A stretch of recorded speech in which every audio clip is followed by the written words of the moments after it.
Good morning વિદ્યાર્થી મિત્રો. આજે આપણે બાર સાયન્સ ચેપ્ટર નંબર 3 માનવ પ્રજનન વિશે અભ્યાસ કરીશું. મિત્રો આપણે ફર્સ્ટ ચેપ્ટરની અંદર સજીવો પ્રજનનની ક્રિયા ભણી ચૂક્યા હતા. એના અંદર આપણે ભણ્યા હતા કે સજીવોની અંદર લિંગી પ્રજનન, અલિંગી પ્રજનનની ક્રિયાઓ કઈ રીતે થાય છે. બરાબર. આજે આપણે ફક્ત માનવ પ્રજનન વિશે ભણવાનું છે. આપણે બધા જ જાણીએ છીએ કે મનુષ્યમાં લિંગી પ્રજનનની ક્રિયા જોવા મળે છે. લિંગી પ્રજનનની ક્રિયા જોવા મળે છે. બરાબર છે. લિંગી પ્રજનનની ક્રિયા માટે બે લિંગ હોવા જરૂરી છે, એટલે કે નર અને માદા બંનેની જરૂર પડે છે. એના પહેલા આપણે વાત કરી લઈએ કે પ્રજનનનો મુખ્ય હેતુ શું છે.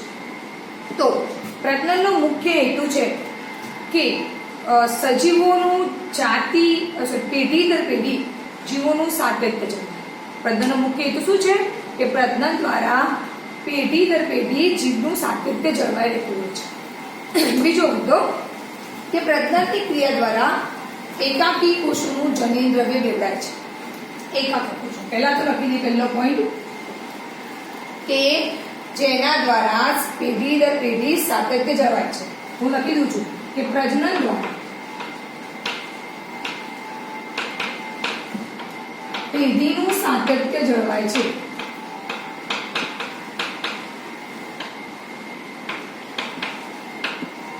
જેને આફ્ટર આપણે બીજો પોઈન્ટ લખીશું કે એકાકી કોષોનું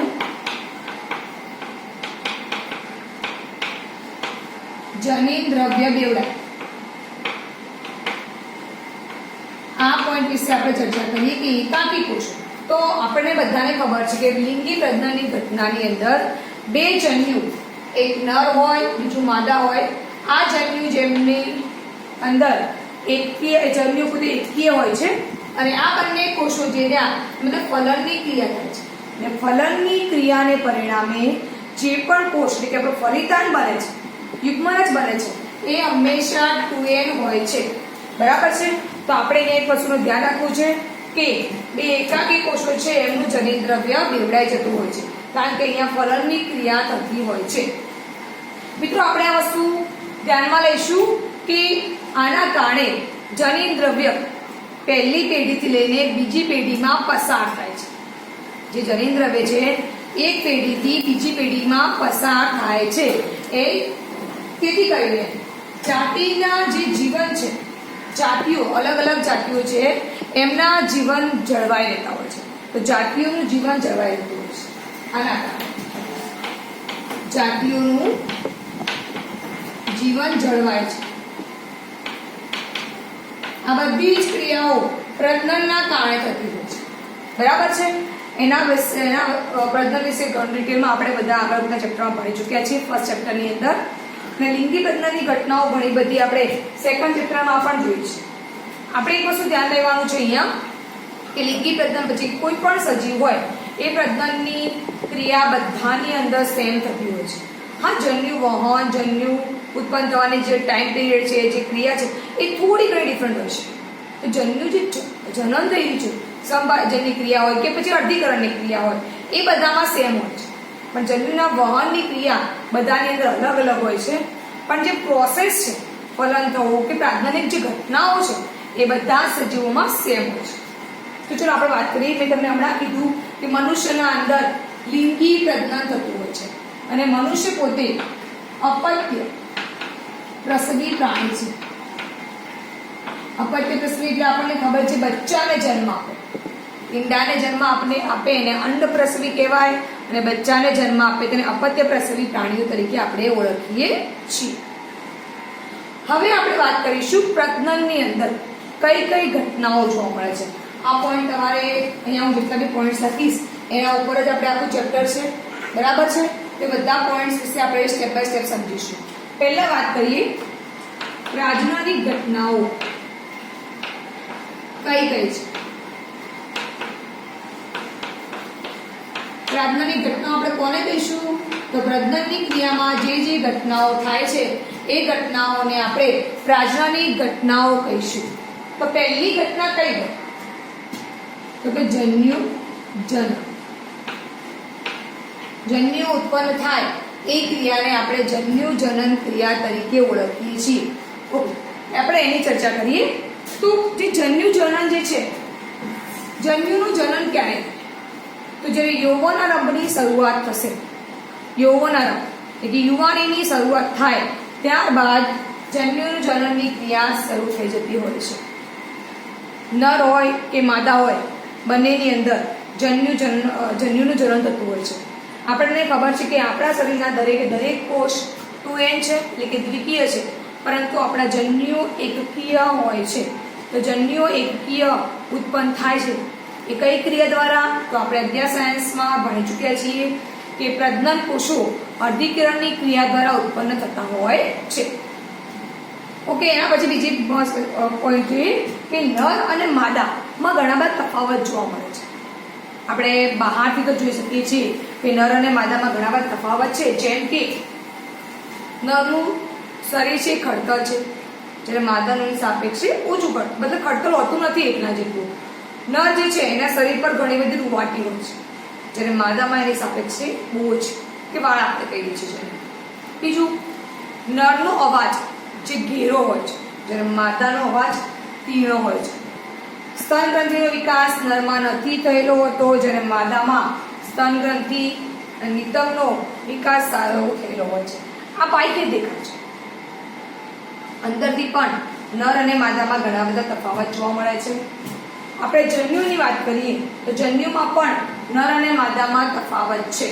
જેમ કે નરની વાત કરીએ તો નરમાં જે શુક્રકોષ ઉત્પન્ન થાય છે તેને શુક્રકોષ જનન કહીએ. એ નર વૃદ્ધ થાય તો પણ એની અંદર જોવા મળે છે.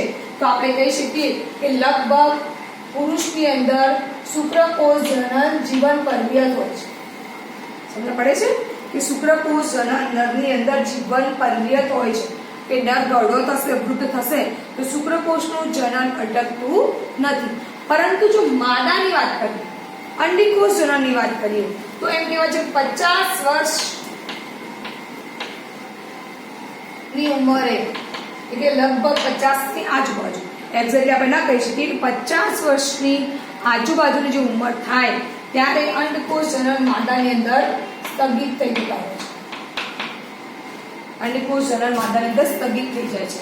તો આ બંને પોઈન્ટ એક તફાવત કહેવાય છે જનનની અંદર, કે જન્યુ જનનમાં નર અને માદામાં એક મેઇન તફાવત છે. બીજી ક્રિયા છે જન્યુ વહન.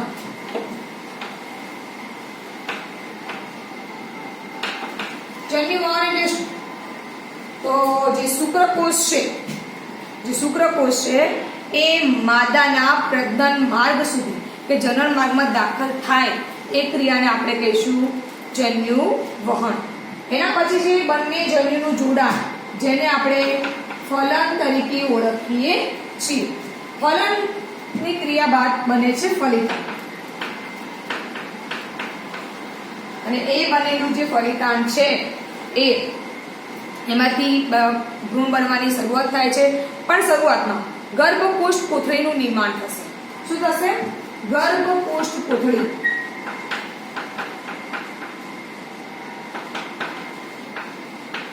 નું નિર્માણ અને તેનો વિકાસ.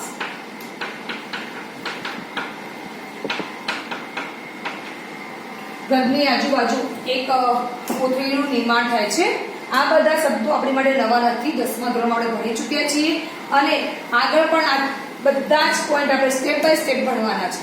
ઓકે, ગર્ભકોષ કોથળીનું નિર્માણ અને વિકાસ થયા પછી તેનું ગર્ભાશયની દિવાલ સાથે ગર્ભાશયની દિવાલમાં સ્થાપન થશે. એ કોથળી ગર્ભાશયની દિવાલ સાથે જોડાઈ જતી હોય છે અને એને આપણે ગર્ભ સ્થાપન તરીકે પણ ઓળખતા હોઈએ છીએ. એના પછી શું થશે? ગર્ભનો વિકાસ. તો આપણે અહીં લખશું ગર્ભ વિકાસ. બરાબર છે? ગર્ભાશય દિવાલ સાથે જે કોથળી જોડાઈ ગઈ છે એને સ્થાપન કહેવાય. અને એના પછી ગર્ભનો વિકાસ થાય છે અને લાસ્ટમાં જન્મ અને પ્રસૂતિની ક્રિયા. આ બધી જ ઘટનાઓ જે સ્ટેપ બાય સ્ટેપ મેં લખી છે એ બધી જ ક્રિયાઓને આપણે પ્રાજનનિક ઘટનાઓ તરીકે ઓળખીએ છીએ. બરાબર છે? આ બધી જ ઘટનાઓ પ્રજનનની ક્રિયા દરમિયાન થતી હોય છે. પહેલી વાત ફરી એકવાર જોઈ લઈએ આપણે તો જન્યુજનન. જન્યુજનન એટલે જન્યુઓનું નિર્માણ થવું તે, બરાબર છે, જન્યુ બનવાથી. પછી જન્યુ વહન. તો જન્યુ વહન એટલે શું? તો જે શુક્રકોષ છે જે પુરુષના શરીરમાં હોય છે એનું વહન માદાના પ્રજનન માર્ગ સુધી થાય, બરાબર. એ જે વહન થવાની ક્રિયા છે એ સમાગમ દ્વારા થતી હોય છે. એના પછીનું ક્રિયા છે જન્યુનું જોડાણ. બે જન્યુનું ભેગા થવું જેને આપણે ફલન કહીશું, અને ફલનની ક્રિયા દ્વારા બનશે ફલિતાંડ, બરાબર છે. ફલિતાંડ પછી એ ગર્ભકોષ કોથળીમાં ફેરવાય છે, એનું નિર્માણ થાય છે, અને ગર્ભકોષ કોથળીનો થશે વિકાસ. અને એ ગર્ભકોષ કોથળી જે છે એ ગર્ભાશયની દિવાલ સાથે જોડાશે, અને પછી એ ક્રિયાને આપણે ગર્ભનું સ્થાપન કહીએ છીએ. ત્યારબાદ ગર્ભનો વિકાસ થશે અને એક સંપૂર્ણ બાળક તૈયાર થશે. પછી એના જન્મ અને પ્રસૂતિની ઘટનાઓ આપણને જોવા મળશે. સ્ત્રીઓની અંદર બાળકના જન્મ પછી દૂધ સ્ત્રાવની ક્રિયા પણ થતી હોય છે. તો આ બધી છે પ્રજનનની ઘટનાઓ. હવે આપણે ભણીશું નર પ્રજનન તંત્ર. આપણે અહીંયા નર અને માદા બંનેના પ્રજનન તંત્ર વિશે ભણવાનું છે. તો શરૂઆત કરીશું નર પ્રજનન તંત્રથી.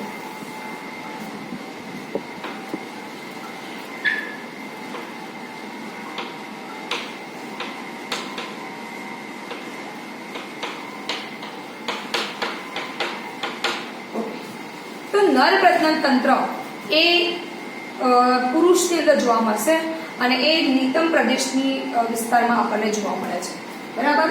એનું સ્થાન નિતંબ પ્રદેશમાં હોય છે. ઓકે.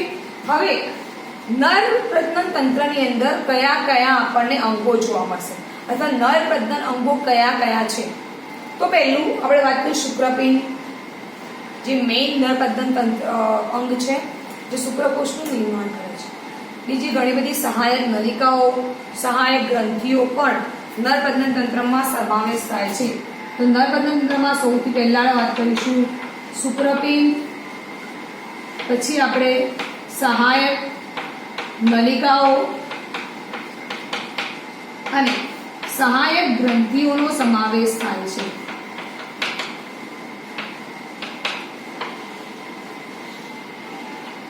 શુક્રપિંડની અંદર નર પ્રજનન તંત્રની અંદર શુક્રપિંડ, સહાયક નલિકાઓ અને સહાયક ગ્રંથિઓનો સમાવેશ થતો હોય છે.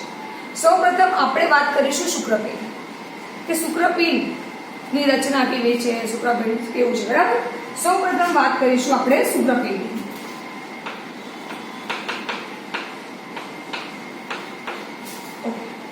શુક્રપિંડ મિત્રો ધ્યાન આપજો કે શુક્રપિંડ પુરુષના શરીરની અંદર એક જોડ આવેલું છે. એક જોડ એટલે આપણે કહી શકીએ બેની સંખ્યામાં હોય છે. એનું સ્થાન તો શુક્રપિંડ શરીરની બહાર વૃષણ કોથળીમાં આવેલું હોય છે. શરીરની બહાર પણ ક્યાં? તો વૃષણ કોથળીમાં.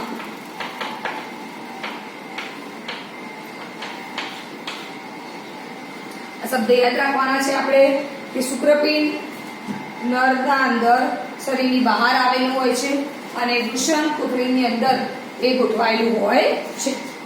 તો વૃષણ કોથળીમાં તો પહેલા તમને એક વસ્તુ કહી દઉં કે વૃષણ કોથળીનું તાપમાન શરીરના તાપમાન કરતા 2 થી 2.5 સેન્ટીગ્રેડ નીચું હોય છે. વૃષણ કોથળીનું તાપમાન શરીરના તાપમાન કરતા 2 થી 2.5 સેન્ટીગ્રેડ નીચું હોય છે. તો એ નીચા તાપમાનમાં શુક્રપિંડ કેમ આવેલા હોય છે? તો એનું એક કારણ છે કે શુક્રકોષો ઉત્પન્ન થવા માટે શરીરનું તાપમાન આપણને ખબર છે 37 સેન્ટીગ્રેડની આજુબાજુ હોય છે. તો એ દરમિયાન શુક્રકોષો ઉત્પન્ન થઈ શકતા નથી, જેથી કરીને શુક્રપિંડ વૃષણ કોથળીમાં ઉતરી આવે છે અને ત્યાં એમને ઓછું તાપમાન મળે છે. એના જે જનનની ક્રિયા છે એ ઇઝીલી થઈ શકે છે. એના પછી વાત કરીએ કે જ્યારે બાળકનો વિકાસ માતાના ઉદરમાં થતો હોય છે. જ્યારે બાળકનો વિકાસ માતાના ઉદરમાં થતો હોય છે ત્યારે શુક્રપિંડ ઉદર ગુહામાં હોય છે. અને બાળકના જન્મ બાદ, જો બાળકના જન્મ બાદ એ શુક્રપિંડ વૃષણકોથળીમાં ઉતરી આવે,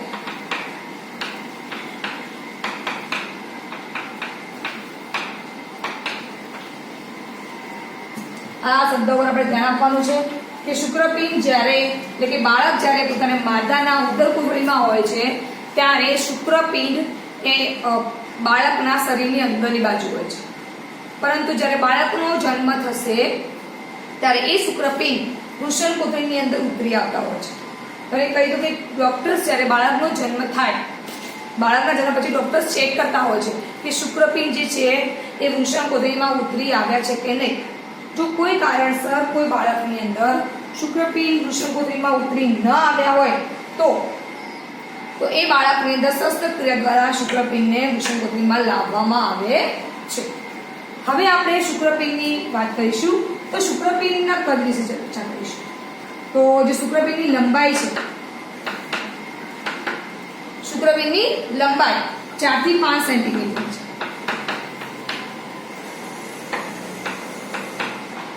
યાદ રાખજો કે શુક્રપિંડના કદમાં આપણે લંબાઈ અને પહોળાઈની વાત કરવાની છે. શુક્રપિંડની લંબાઈ 4 થી 5 સેન્ટીમીટર અને એની પહોળાઈ 2 થી 3 સેન્ટીમીટર હોય છે. શુક્રપિંડ જે છે એની બહારનું આવરણ ટ્યુનિકા આલ્બુજેનિયા, આ નામ આપણી ચોપડીમાં આવેલું નથી. ટ્યુનિકા આલ્બુજેનિયા નામના એક સઘન પેશીનું બનેલું હોય છે. બરાબર છે? મતલબ ફરી એકવાર કહી દઉં છું કે શુક્રપિંડની બહારની બાજુએ એક સઘન પેશીનું આવરણ હોય છે. એ આવરણને આપણે નામ આપીશું ટ્યુનિકા આલ્બ્યુજેનિયા. આ નામ તમારી જાણ ખાતર છે કે આપણે બુકમાં આપેલું નથી, એનું આવરણ હોય છે. હવે વાત કરીએ શુક્રપિંડની અંદરની બાજુ. તો જે શુક્રપિંડ હોય છે એ આવા હોય છે, એનો આકાર થોડો.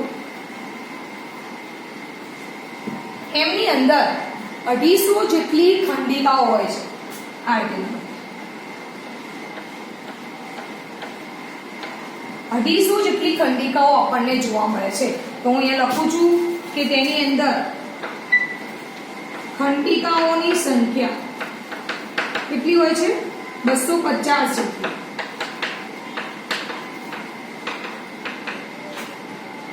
બરાબર છે?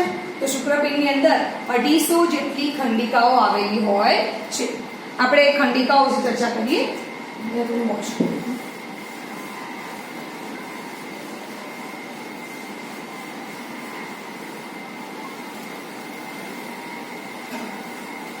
કરીએ વાત ખંડિકાઓની.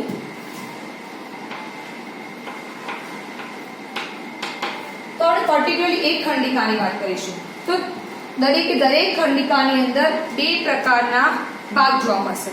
એક છે શુક્રોત્પાદક નલિકા,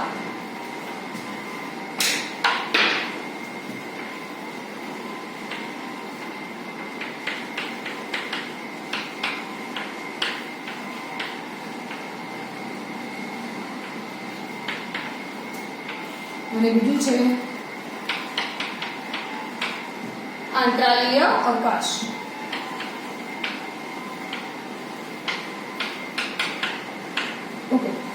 મતલબ કે ખંડિકાઓની અંદર 2 પ્રકારના આવરણ જોવા મળશે, જેના નામ છે શુક્રોત્પાદક નલિકા અને બીજું છે આંતરાલીય અવકાશ.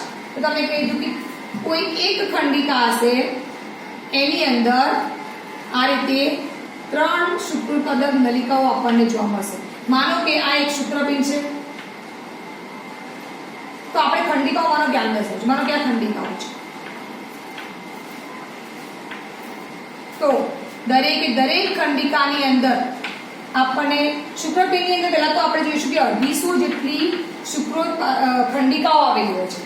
દરેક ખંડિકાની અંદર 1 થી 3 શુક્રોત્પાદક નલિકાઓ આપણને જોવા મળશે. તો હું લખું છું 1 થી 3 નલિકાઓ આપણને એક ખંડિકાની અંદર જોવા મળે છે. હવે આ જે નલિકાઓ જે છે એ 2 પ્રકારના એના અંદર ભાગ જોવા મળશે. તો નલિકાની અંદર જે 2 પ્રકારના ભાગ છે એમાંનું એક છે સર્ટોલી કોષો અને બીજું છે શુક્રજનક. એક છે શુક્રજનક, જેને આપણે આદિ શુક્રકોષ તરીકે પણ ઓળખીએ છીએ. બીજું છે સર્ટોલી કોષો. આદિ શુક્રકોષ અથવા જે શુક્રકોષ જનક છે એ પોતે શુક્રકોષને ઉત્પન્ન કરવાનું કાર્ય કરે છે, એટલે કે શુક્રકોષના નિર્માણની ક્રિયા કરતું હોય છે. તો આનું કાર્ય છે શુક્રકોષનું નિર્માણ. નહીં તો શુક્રોત્પાદક નલિકા જે છે એના નામ પરથી જ આપણને ખબર પડી જાય કે શુક્રનું ઉત્પાદક કરતી નલિકાઓ. તો શુક્રોત્પાદક જે નલિકા છે એના અંદર બે ભાગ જોવા મળશે, શુક્રજનક અને આદિ શુક્રકોષ. તો આનું કાર્ય શું છે? તો શુક્રકોષના નિર્માણનું છે. અને સર્ટોલી કોષોનું કાર્ય શું છે? તો સર્ટોલી કોષોનું કાર્ય છે આ જે વિકાસ પામતા કે નિર્માણ જે કોષો છે શુક્રકોષો એમને પોષણ પૂરું પાડવું. બરાબર છે. અહીંયા ફરી એકવાર ધ્યાન આપીશું આપણે કે શુક્રોત્પાદક નલિકા જે છે એ બે ભાગ ધરાવે છે. એ બંને ભાગને નામ આપણે શું આપ્યું છે? શુક્રકોષ એટલે કે શુક્રજનક અથવા આદિ શુક્રકોષ, અને બીજો છે સર્ટોલી કોષ. આદિ શુક્રકોષનું કાર્ય છે કે શુક્રકોષનું નિર્માણ કરવું, અને સર્ટોલી કોષોનું કાર્ય છે કે જે શુક્રકોષો નિર્માણ પામી રહ્યા છે એમને પોષણ પૂરું પાડવું. હવે આપણે વાત કરીએ આંતરાલીય અવકાશની. તો જે આંતરાલીય અવકાશ છે એ કયો? તો જે શુક્રોત્પાદક નલિકા છે એના બહારના ભાગને વાત કરીએ. શુક્રોત્પાદક જે નલિકા છે એના બહારના ભાગને આપણે આંતરાલીય અવકાશ તરીકે ઓળખીશું. એના પછી આપણે વાત કરીએ કે આંતરાલીય અવકાશ શું છે એની અંદર આપણને આંતરાલીય કોષો જોવા મળશે. આંતરાલીય કોષો બરાબર છે. જે શુક્રોત્પાદક આંતરાલીય અવકાશની અંદર આપણને આંતરાલીય કોષો જોવા મળે છે, જેને આપણે બીજા નામ લેડિંગના કોષો તરીકે પણ ઓળખીએ છીએ. બરાબર છે. આપણે એમને લેડિંગના કોષો તરીકે પણ ઓળખીએ છીએ. લેડિંગના કોષોનું મુખ્ય કાર્ય છે નર જાતીય અંતઃસ્ત્રાવ,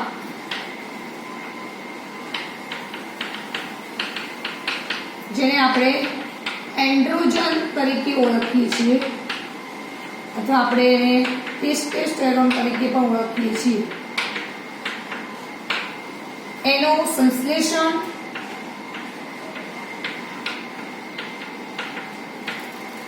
એન્ડ સ્ત્રાવ કરવાનું છે. ફરી એકવાર જોઈ લેજો કે લેડિંગના કોષોનું કાર્ય નર જાતીય અંતઃસ્ત્રાવ એન્ડ્રોજનનું સંશ્લેષણ અને સ્ત્રાવ કરવાનું હોય છે. બીજું કે આંતરાલીય જે અવકાશ છે એની અંદર ઘણી બધી નાની નાની રુધિર વાહિનીઓ આવેલી હોય છે.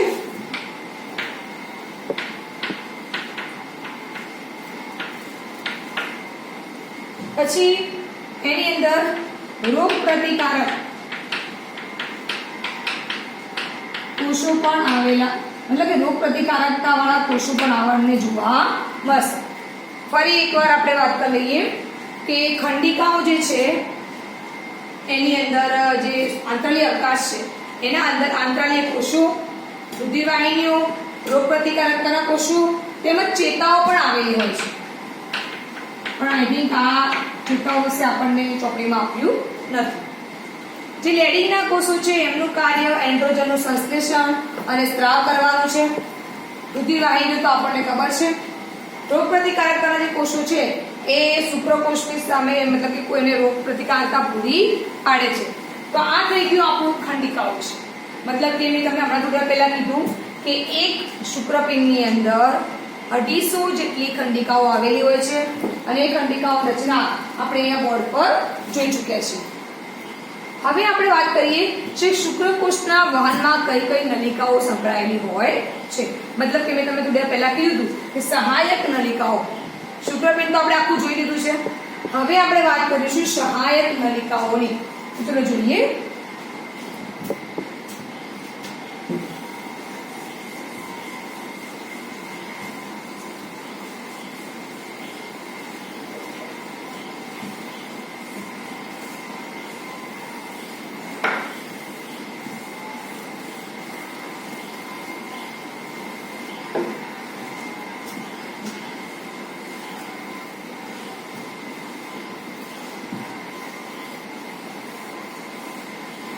ઓકે મિત્રો, આપણે ધ્યાન આપીશું કે સહાયક નલિકાઓની અંદર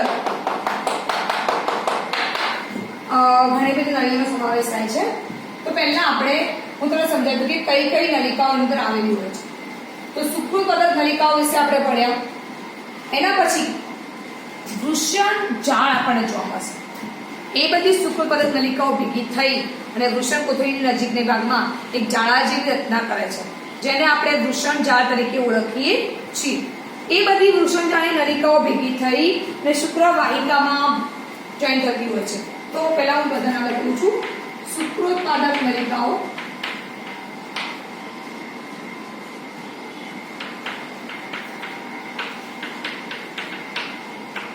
એના પછી વૃષણ જાળ,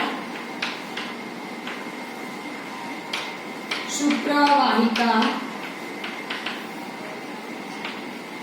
અધિવૃષણ નલિકા,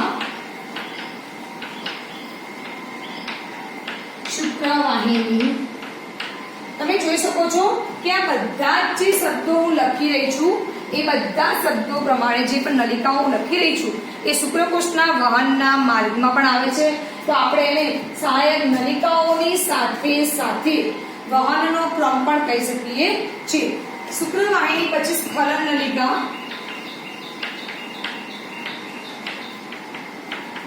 એના પછી છે પ્રજનન માર્ગ, પછી શિશ્ન, પછી આવશે મૂત્ર માર્ગ મુખ. મતલબ આ સુધી નલિકાઓ છે. અહીંયા સુધી શિશ્ન અને મૂત્ર માર્ગ મુખ એ શું છે એ આપણે ભણીશું. ચલો આપણે શરૂઆત કરીએ. તો પહેલા વાત કરીએ છીએ સુકૃતપાદક નલિકાઓની, જે આપણે કરી ચૂક્યા છીએ. ધેન આફ્ટર વૃષણ જાળ. તો જે શુક્રપિંડ છે, અહીંયા હું શુક્રપિંડની આકૃતિ દઉં છું, તમે ધ્યાન આપજો. આપણને ખબર છે કે નરની અંદર એક જોડ શુક્રપિંડ આવેલા હોય છે. માનો કે શુક્રપિંડ છે, બરાબર છે. તો એક અહીંયા હોય, એક અહીંયા આપણે માની લેવાનું. અત્યારે આપણે એકની જ આકૃતિ ડ્રો કરીશું કે શુક્રપિંડ છે. એની અંદર મેં તમને કીધું પ્રમાણે ઘણી બધી ખંડિકાઓ આવેલી હશે. તો માનો કે ખંડિકાઓ છે, બરાબર છે.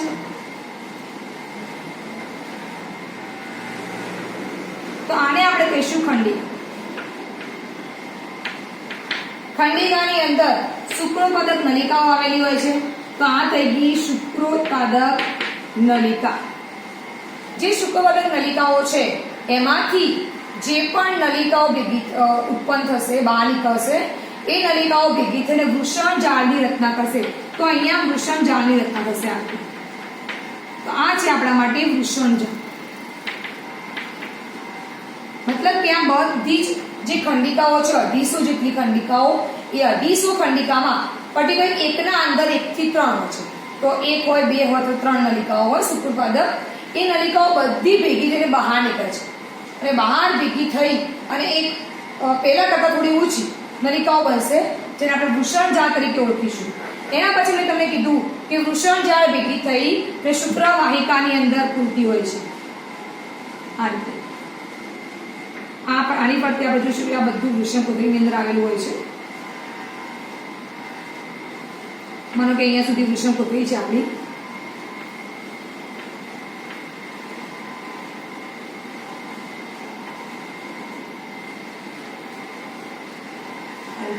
આ તમે આકૃતિમાં ડ્રો ન કરો તો પણ ચાલે છે. ઓકે, તો માનો આ છે આપણા માટે શુક્રવાહિકા, બરાબર છે. ફરી એકવાર કહી દઉં છું કે વૃષણ જાળ જે છે એ શુક્રવાહિકાની અંદર પૂરતું હોય છે. એના પછી આપણે આગળ વાત કરીએ કે જે શુક્રવાહિકા જે છે એ હવે અધિવૃષણ નલિકામાં પૂરતી હોય છે. આ છે આપણા માટે અધિવૃષણ નલિકા. અહીંયા ગુંજરામય જે ભાગ છે એટલે આપણે આને કહીશું અધિવૃષણ નલિકા. અધિવૃષણ નલિકા જે શુક્રપિંડ છે એની આજુબાજુ ગોળ ગોળ વીંટળાયેલી હોય છે અને લાસ્ટમાં અધિવૃષણ નલિકા ખુલે છે શુક્રવાહિનીની અંદર. તો આ છે શુક્રવાહિની. અને શુક્રવાહિની જે છે એ આથી બહાર નીકળ્યા પછી આગળ વધે છે. બરાબર છે. તમે આકૃતિમાં લગભગ ખબર પડી હશે. સૌથી પહેલા વાત કરીએ શુક્રપિંડની. તો આ છે આપણા માટે શુક્રપિંડ. આને આપણે વૃષણ નલિકા કહીશું, સોરી વૃષણ કોથળી. બરાબર, તમે જોઈ શકો છો કે વૃષણ કોથળીની અંદર શુક્રપિંડ આવેલું હોય છે. શુક્રપિંડ જે છે એની અંદર ખંડિકાઓ છે, તમે લાઈન દોરી છે. ખંડિકાઓ અને શુક્રપદ નલિકાઓ છે. ઘણી બધી નલિકાઓ ભેગી થઈને બહાર નીકળશે તો એ અહીંયા બનાવશે વૃષણ જાળ. વૃષણ જાળ ખુલશે શુક્રવાહિકાની અંદર. તો આ છે શુક્રવાહિકા. શુક્રવાહિકા પછી અધિવૃષણ નલિકામાં ખુલે છે. તો આ દોરી છે મેં અધિવૃષણ નલિકા. અધિવૃષણ નલિકા ખૂબ જ ગૂંચળામય અને શુક્રપિંડની ફરતે ગોળ ગોળ વીંટળાયેલી હોય છે. અધિવૃષણ નલિકા પછી શુક્રવાહિનીની અંદર ખુલે છે અને શુક્રવાહિની બહાર નીકળી અને મતલબ વૃષણ કોથળીમાંથી બહાર નીકળી અને આગળ ઉદર ગુહામાં દાખલ થાય છે. હવે આપણે વાત કરીશું, આપણને ખબર છે કે આપણું જે મૂત્રપિંડ છે એની ફરતે આ માનો કે મૂત્રપિંડ છે.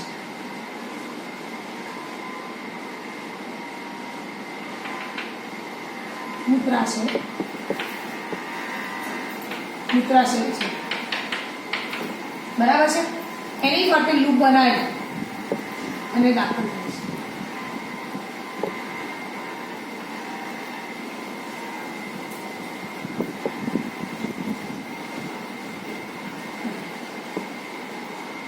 બરાબર છે. એ તો તમે કહી દો કે અહીંયા બાજુ શુક્રાશય આવેલા હોય છે, આ બાજુ પણ.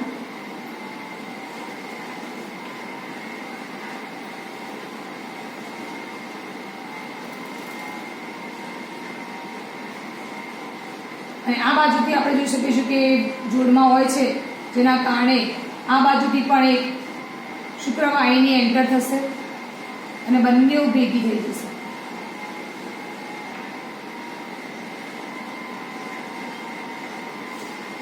બરાબર છે. મિત્રો નીચે મૂકતા છે, સરખા કરું છું હું.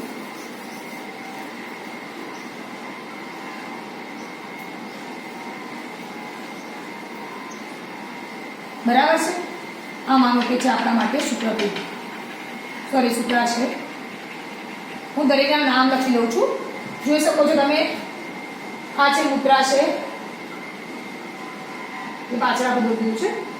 આ છે આપણા માટે શુક્રાશય.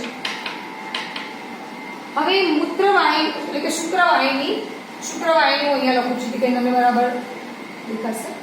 આ છે શુક્રવાહિની. શુક્રવાહિની અને આપણી જે અહીંયાથી શુક્રાશય વાહિની છે એ ભેગી થશે તો એને આપણે કહીશું સ્ખલન નલિકા. બરાબર છે. સ્ખલન નલિકા પછી અહીંયા મૂત્રાશય પાછળની બાજુથી એક નલિકા મૂત્રમાર્ગ જોઈન થશે આ નળીની અંદર. બરાબર છે. તો મૂત્રવાહિની અને સ્ખલન નલિકા બંને ભેગી થશે. આપણે જાણીએ છીએ કે નર પ્રજનન તંત્રની અંદર મૂત્રમાર્ગ અને પ્રજનન માર્ગ બંને સમાન મતલબ કે બંને એક હોય છે. એટલા માટે અહીંયા સ્ખલન નલિકામાં જ મૂત્રવાહિની એડ થશે. તો અહીંયા માનો કે દોરું છું, મૂત્રવાહિની એડ થાય છે અહીંયા આગળની બાજુ, એ પાછળ બાજુ જોઈન થશે. અને હવે આપણે આને નામ આપીશું મૂત્ર જનન માર્ગ. પ્રજનન માર્ગ અને મૂત્ર માર્ગ ભેગા થાય તો એને આપણે મૂત્ર જનન માર્ગ તરીકે ઓળખીશું.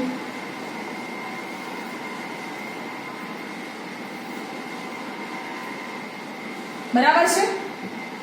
ઓકે. હવે જે મૂત્ર જનન માર્ગ છે એ શિશ્નની અંદર દાખલ થશે.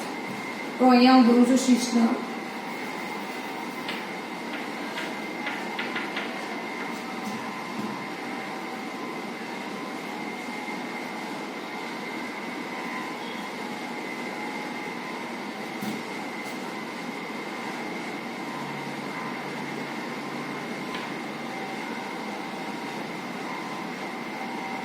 બરાબર છે.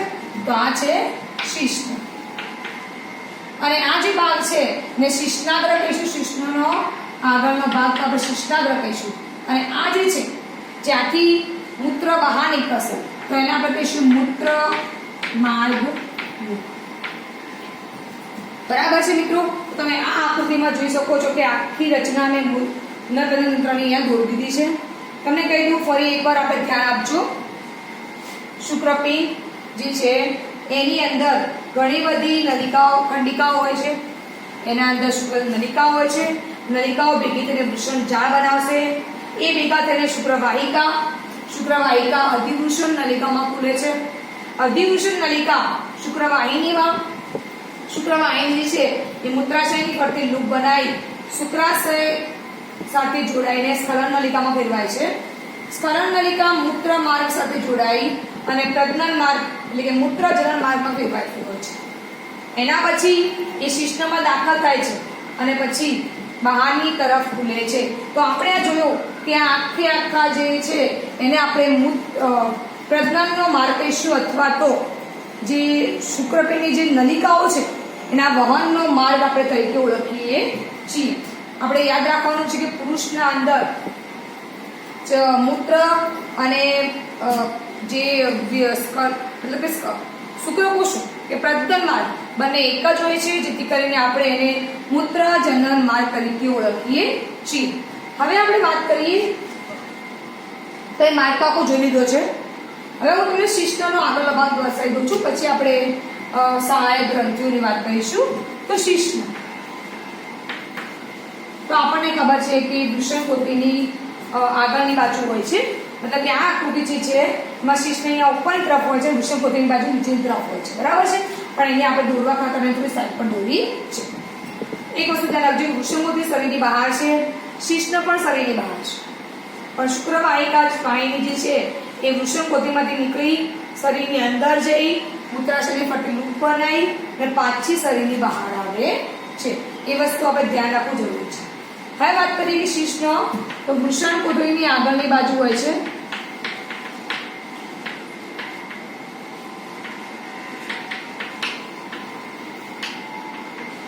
એની આડો છે ત્યાં આપણે વાત કરીશું. તો જુઓ અહીંયા હું દોરું છું. આ આકૃતિઓ તમારે દોરવાની છે નોટબુકની અંદર.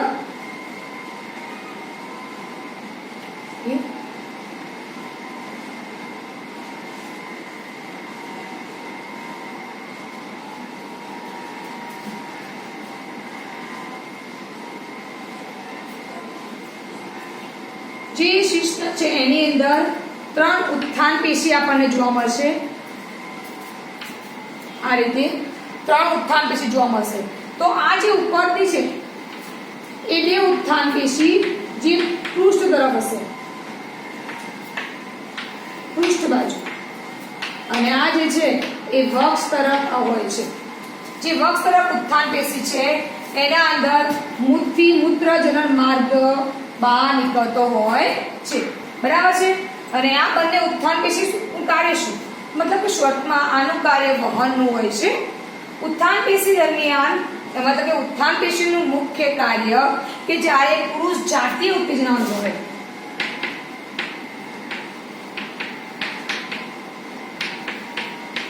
પહેલા તો જ્યારે પુરુષ નોર્મલ સ્થિતિમાં હોય છે ત્યારે એમનું શિશ્ન શિથિલ અને નાનું હોય છે, પરંતુ જ્યારે પુરુષ જાતીય ઉત્તેજના અનુભવે છે ત્યારે જે શિશ્ન છે એ કડક અને મોટું થતું હોય છે. મેદુર ક્રિયામાં મહત્વનો ભાગ ભજવે છે. અને એ કડક અને મોટું થવાનું મેઇન કારણ શું છે? તો કે જ્યારે પુરુષ જાતીય ઉત્તેજના અનુભવશે ત્યારે આ ઉત્થાન પેશીમાં રુધિરનું વહન થતું હોય છે. એટલે ઉત્થાન પેશી જે છે એ રુધિરથી ભરાઈ જતી હોય છે, જેથી કરીને ત્યાં શિશ્ન કડક થઈ જતું હોય છે. અને મૈથુનની ક્રિયા દરમિયાન શિશ્ન દ્વારા સ્ત્રીના યોનિ માર્ગની અંદર શુક્રકોષનું વહન થતું હોય છે. બરાબર છે? હવે આપણે લાસ્ટમાં જોઈ લઈએ કે શુક્રપિંડીયમાં એટલે કે પ્રજનન તંત્રમાં સહાયક ગ્રંથિઓ. તો આ આકૃતિ તમારે દોર દેવાની છે. હું સહાયક ગ્રંથિઓ વિશે અહીંયા જ લખું છું.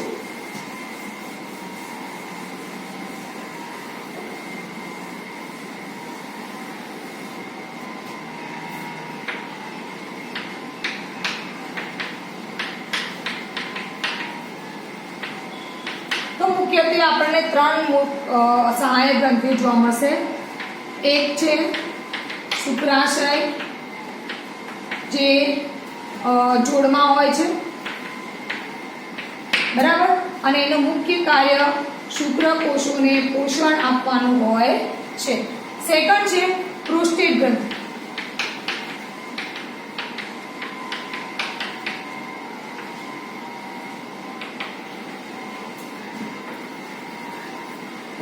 પ્રોસ્ટેટ ગ્રંથિ તમે કહી દઉં કે મૂત્રપિંડની નીચે અહીંયા આવેલું છે,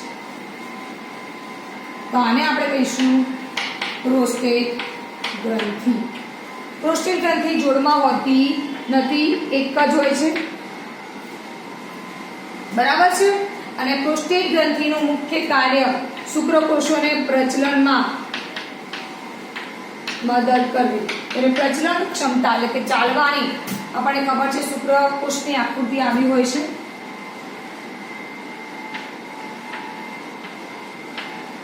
ત્યારે પ્રજનન ક્ષમતા વધારવાનું કાર્ય પ્રોસ્ટેટ ગ્રંથિનું હોય છે.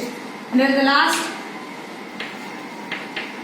બલ્બો યુરેથ્રલ ગ્રંથિ. બલ્બો યુરેથ્રલ ગ્રંથિ અહીંયા એક નાની અને પાન આકારની ગ્રંથિ હોય છે એક જોડમાં, તો એ છે એ જોડ. એનું મેઇન કાર્ય ઊંજણનું હોય છે. ઊંજણ એટલે શું? તો જ્યારે પુરુષ પોતાનું શિશ્ન માદાના યોનિ માર્ગમાં દાખલ કરે છે ત્યારે તે ઊંજણનું કાર્ય, ઘસારાને અટકાવવા માટે ઊંજણનું કાર્ય કરતું હોય છે. મતલબ કે એમાંથી ચિકાસ પ્રકારના એક સ્ત્રાવ થતો હોય છે. શોર્ટમાં આ જે 3 ગ્રંથિઓ છે એ શુક્રકોષને વીર્ય પૂરું પાડે છે. વીર્ય એટલે શું? એને શુક્ર રસ કહેવામાં આવે છે, અથવા શુક્રાશય રસ તરીકે પણ ઓળખવામાં આવે છે. જે આ 3 ગ્રંથિઓમાંથી સ્ત્રાવ થતો હોય છે, કારણ કે શુક્રકોષ પ્રવાહીમાં ચલિત હોય છે, એટલે એના કારણે શુક્રાશયમાંથી જે રસનો સ્ત્રાવ થતો હોય છે લગભગ 60% જેટલો ભાગ તો વીર્યનો 60% ભાગ તો શુક્રાશયમાં જ ઉત્પન્ન થતો હોય છે. એ પોષણ આપશે. આમાંથી જે પણ સ્ત્રાવ થશે એ પ્રજનન ક્ષમતા વધારે છે, અને આમાંથી જે સ્ત્રાવ થશે એ એકદમ ચિકાસયુક્ત હશે, જે ઊંજણ તરીકેનું કાર્ય કરતું હોય છે. તો અહીંયા આપણે નરપ્રજનન તંત્ર વિશે બધું ભણી ચૂક્યા છીએ. નેક્સ્ટ વિડીયોની અંદર આપણે માદા પ્રજનન તંત્ર વિશે ભણીશું. Thank you.